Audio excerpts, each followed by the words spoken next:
Hi, this is Mama Di, and my channel is Back to Basics Living. And on this channel, I teach some preparedness. Basically, what I'm doing is just showing you what I'm doing in my own kitchen. And so today, I'm going to make some Ezekiel bread. Now, I'm not going to give you the exact recipe. And the reason is because I am using Sue Becker's recipe. And so I think I alter it just a little bit, but still it's Sue Becker's recipe. Now, if you want to make Ezekiel bread, do a Google search. There's all kinds of recipes that are similar on Google or on the internet. I am going to grind my own flour for this, so I'm going to start with getting my grains ready. And I've got my big mixer bowl here that I'm going to put my grains in, and then I'm going to pour this through the grinder, and then I'm going to mix it all back into this bowl. Okay, so I'm going to start with some red wheat berries.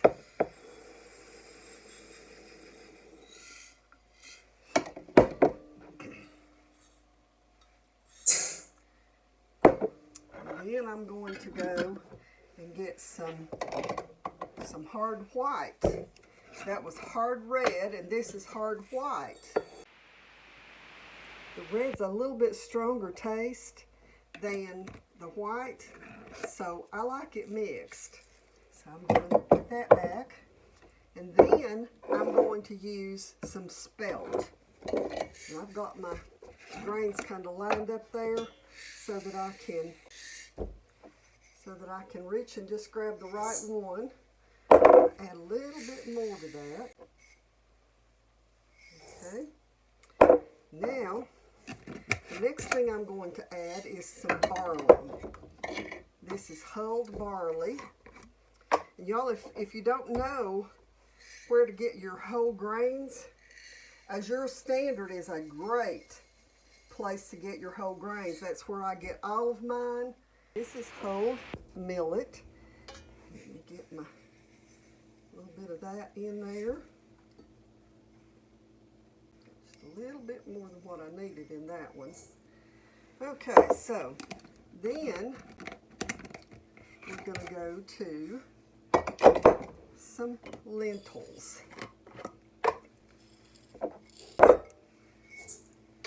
You know, and by adding these, just a little bit of beans to the Ezekiel bread, add some protein to it.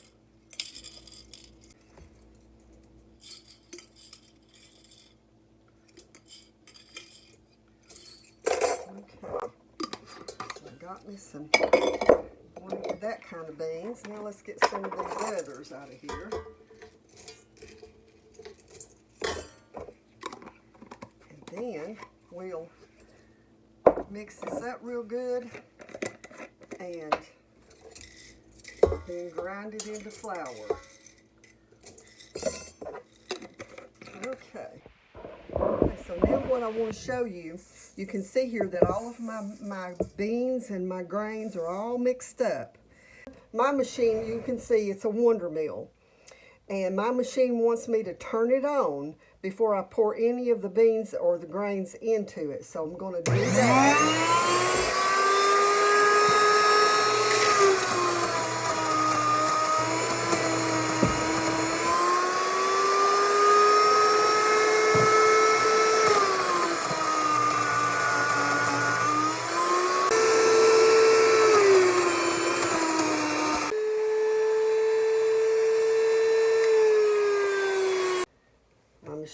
Grinding is finished, and I want to show you.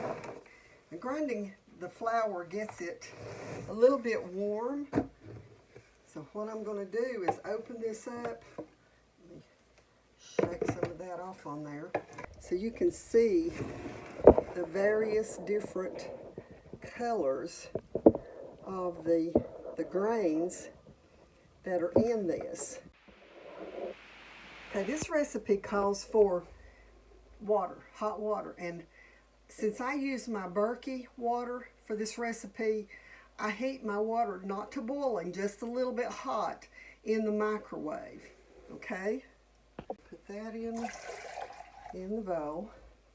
And then I'm going to put some oil. Now I buy olive oil that is pure olive oil. I have it imported and get it through a local co-op. And the next thing that I'm going to add is some honey.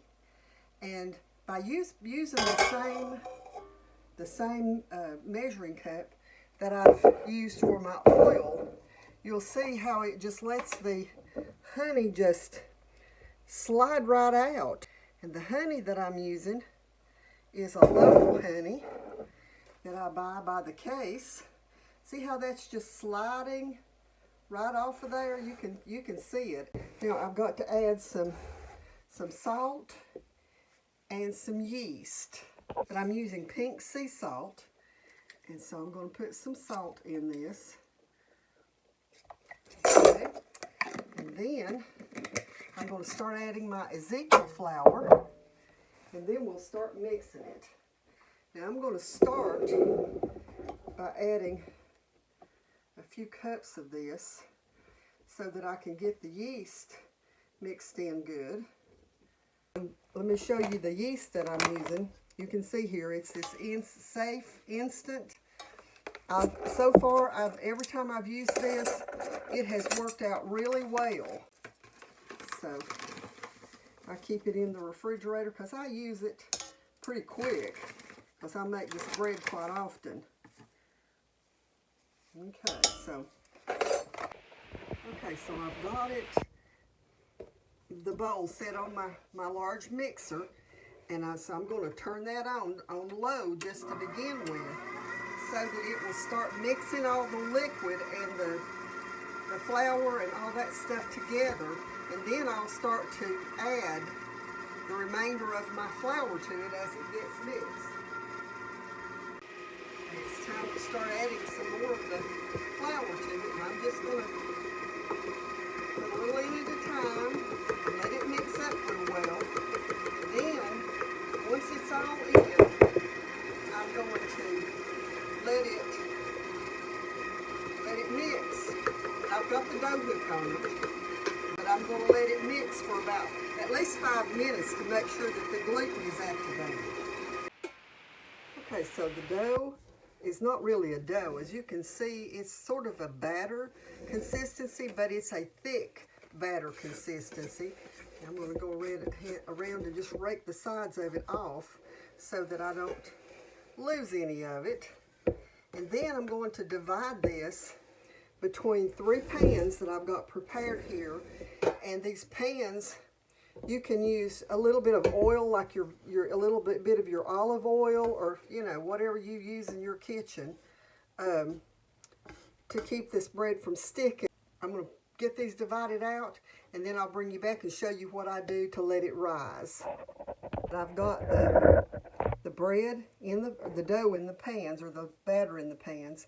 And the next thing that I'm going to do, I've got my oven already preheating. And so the thing that I'm going to do, as you can see here, I've just got a plastic shopping bag. You can use this because this dough is never going to touch this bag. And what I do is open it up really well like that, and then slide that bag down in there so you can see what I'm doing, and then just tie the end of it off a little bit. You'll make sure it's up like that. Tie the end of it off a little bit like that so that it holds it together, it holds that heat in. And then I set this over on one of my stove eyes. Now, I don't put it on the one that's venting the heat out of the oven. So, I'm going to just tie that down just a little bit and make sure that this is up so that it doesn't touch your batter. Get this last one in here. We'll put them both over there, and then I have to let them rise. Usually about 40 to 45 minutes, depending on the temperature of your kitchen. Now, I have had times, especially in the summer, when my kitchen was a little bit warmer And it would be, because what you're going to do is you're going to let it rise until it's up about, I think about an inch from the top of your pan. I should have said that should be rising up to about 1/4 of an inch, close to the top of the pan, but don't let it over rise. And check it and see how far up it has gotten, because if you let it get all the way to the top of the pan, then it's subject to overflow into your oven. As you can see, the bread is risen up and it's got the edge around like I said. So I'm going to put this in the oven, then I'll bring you back.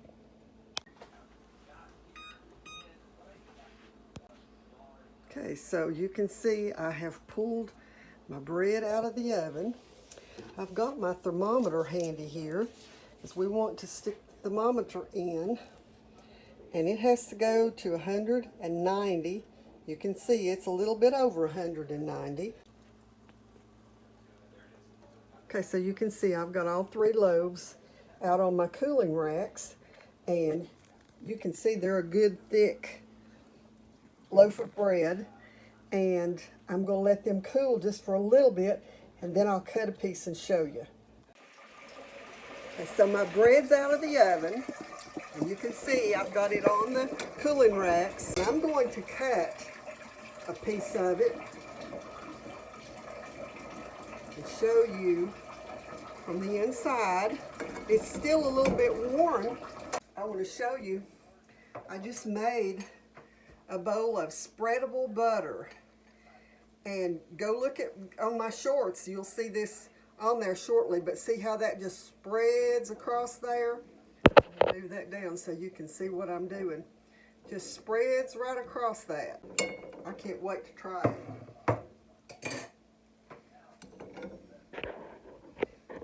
So anyway, so good, so good.